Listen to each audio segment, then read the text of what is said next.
Contro la xenofobia, una nuova cultura. Questo è il titolo del convegno organizzato dall'Istituto di Scienze Sociali Niccolò Rezzara di Vicenza a Recoaro Terme. Il 42esimo convegno sui problemi internazionali quest'anno ha avuto al centro dell'attenzione il tema spinoso dell'immigrazione e del conflitto etnico-politico che spesso nasce dalla convivenza di popoli diversi. Il problema dell'immigrazione irregolare e l'inasprirsi della situazione con gli ultimi barconi respinti al largo delle coste siciliane è stato affrontato dai relatori che hanno riflettuto sugli aspetti sociali e sul pluralismo culturale che sta caratterizzando gran parte delle città d'Italia.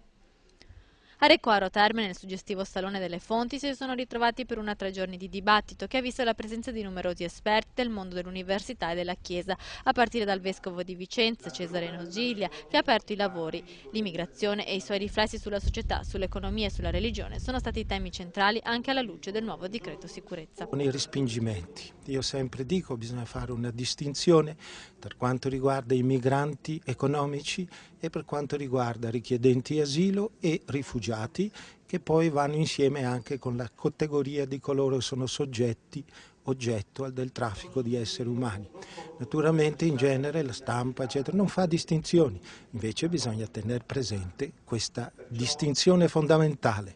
È una norma di diritto internazionale riconosciuta, quella del non respingimento di coloro che vengono come ricercatori di rifugio, di asilo, di protezione perché sono perseguitati.